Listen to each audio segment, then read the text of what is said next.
This story came from Rachel. She was living in a quiet suburban neighborhood with her husband and their 3-year-old daughter. The street was the kind where everyone waved to each other, lawns were neatly trimmed, and nothing truly bad ever seemed to happen.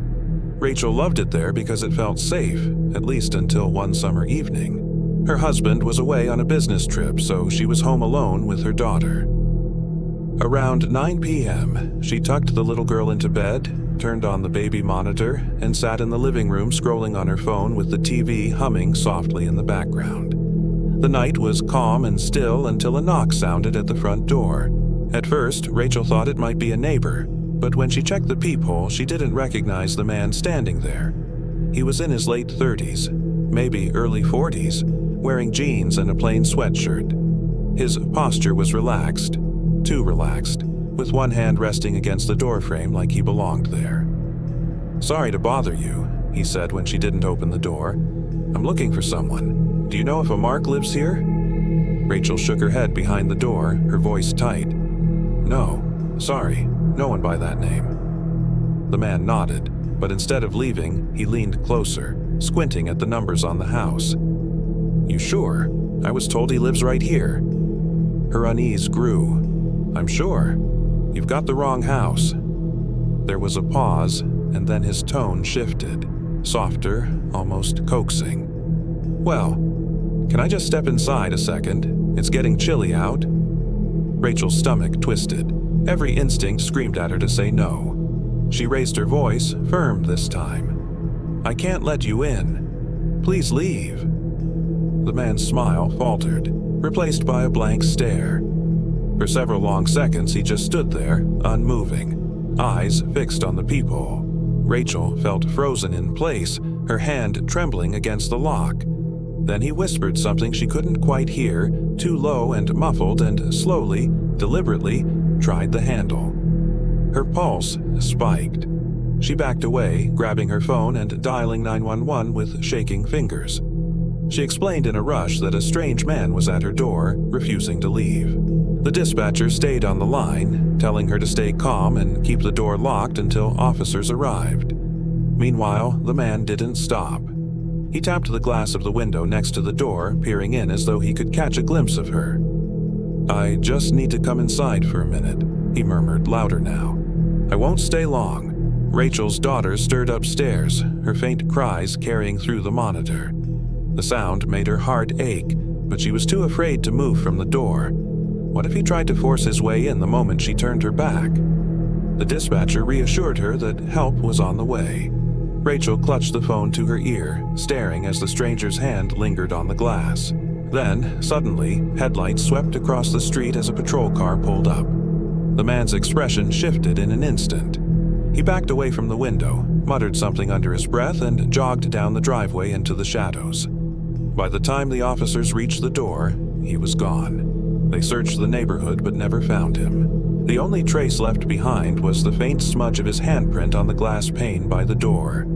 Rachel told her husband everything when he returned, but even with him home, she couldn't shake the memory of that man's face, the calm persistence in his voice.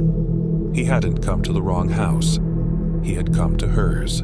And though she never saw him again, every night when the house grew quiet, she thought about how long he stood there, refusing to leave, as if he had all the time in the world. This story came from Daniel. At the time, he was a graduate student living alone in a small studio apartment downtown. It wasn't fancy, but it was close to campus, and he liked the convenience. The building was old, though, and had plenty of quirks. Thin walls, a creaky elevator, and a front door that always seemed to stick when you tried to lock it. One night in early spring, Daniel was up late working on a paper. It was just after midnight when he heard a knock on his apartment door. It startled him because no one ever visited him that late. He froze, listening. The knock came again, louder this time, steady and deliberate. He walked to the door cautiously and pressed his eye to the peephole. A man was standing there. He didn't look like anyone Daniel recognized. Older, maybe mid-40s, with a scruffy beard and a baseball cap pulled low over his forehead. His hands were shoved in the pockets of a worn jacket, and he was staring directly at the door, almost like he already knew Daniel was watching him. "Hey," the man said suddenly, his voice deep and gravelly. "I live down the hall. I locked myself out. Can you let me in? I just need to cut through your balcony." Daniel's stomach dropped. His building didn't even have balconies. He stayed silent, hoping the man would give up and go away. But the stranger leaned closer, pressing a hand against the door. "Come on, man. Just open up. I won't cause trouble." Daniel backed away slowly, heart racing. He grabbed his phone and sent a quick text to his neighbor across the hall, asking if he saw anyone outside. A minute later, the neighbor replied, "No one's out here." That was when Daniel realized the man had lied about living in the building. He whispered to himself, trying to stay calm, then dialed the non-emergency police line. While he waited on hold, the stranger began rattling the doorknob, twisting it hard enough to make the old wood creak. Daniel's blood ran cold. "Look," the man said after a pause, his tone shifting to something sharper, more threatening. "I know you're in there. Just open the door. We can do this the easy way." Daniel's hand shook as he whispered to the dispatcher on the line, giving his address and explaining that someone was trying to get inside his apartment. The dispatcher told him to stay quiet, stay safe, and wait for officers to arrive. But the man didn't stop. He knocked again, slower now, almost like a taunt. Then he crouched low and Daniel saw his shadow stretch across the bottom of the door. The man tried peering underneath, as though he might be able to see inside.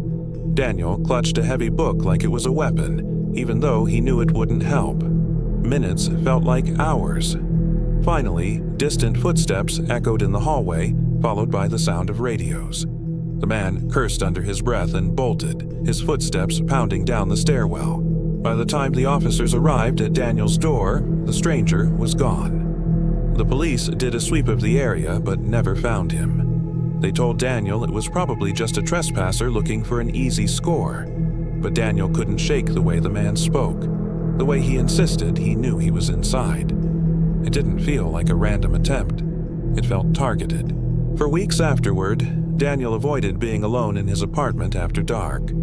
Every time he passed his front door, he half expected to see that shadow again, waiting, unwilling to leave.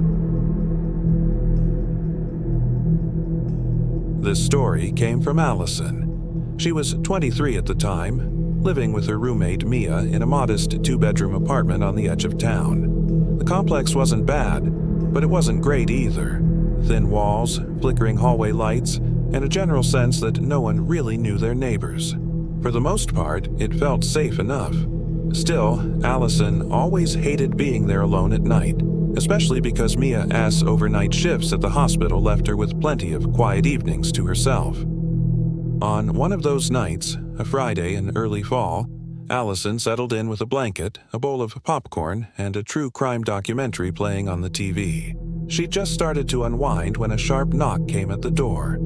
At first, she assumed it was Mia coming home early, but a quick glance at the clock told her it was only a little after 10. Mia wouldn't be home until well after sunrise. Her stomach tightened. Visitors weren't common here, and certainly not at that hour. She muted the TV and walked carefully to the door, pressing her eye to the peephole. A man she didn't recognize was standing just inches away, his posture stiff, both hands buried deep in his jacket pockets. His hair was unkempt, his face pale and tired-looking, and the way he leaned in toward the door made Allison's pulse race. He knocked again, harder this time. "Hey," he said, his voice gravelly but low. "My car broke down. Can I use your phone?" Allison froze, her thoughts racing. Part of her wanted to believe him, to help, to do the decent thing. But another part of her, the stronger part, told her that something about this was wrong. If his car really broke down, why not go to the gas station less than a block away? Why not call from outside? Why her door, specifically? She cleared her throat and tried to keep her voice steady. "I can't help you," she called back. "There's a station down the road."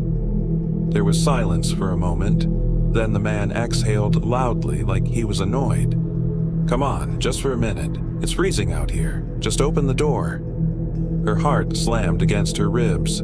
She tightened the chain lock even though she hadn't touched the deadbolt. From where she stood, she could see the faint shadow of him shifting, leaning closer to the door. His voice dropped lower, almost like he was trying to coax her. "You don't even have to let me in all the way. Just hand me the phone. Please." The word "please" didn't sound desperate. It sounded rehearsed. Allison backed away, her breath coming quicker now. She grabbed her cell phone from the coffee table and dialed the number for the apartment complex S security desk. She whispered, explaining that a strange man was at her door and wouldn't leave. The guard on duty told her to stay calm and stay inside.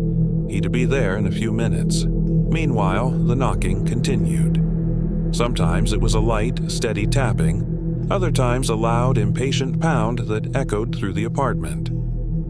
Allison crouched behind the couch, knife in hand, every nerve in her body on edge.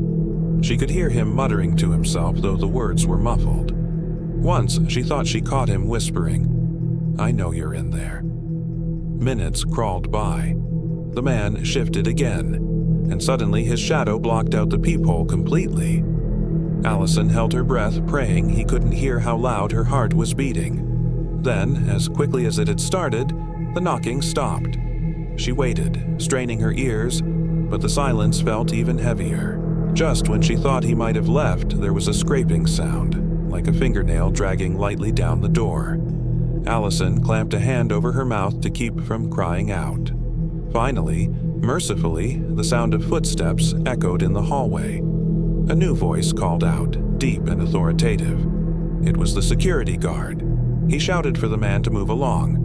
For a moment, there was a tense silence, then hurried footsteps fading away toward the stairwell. A minute later, the guard knocked gently and identified himself.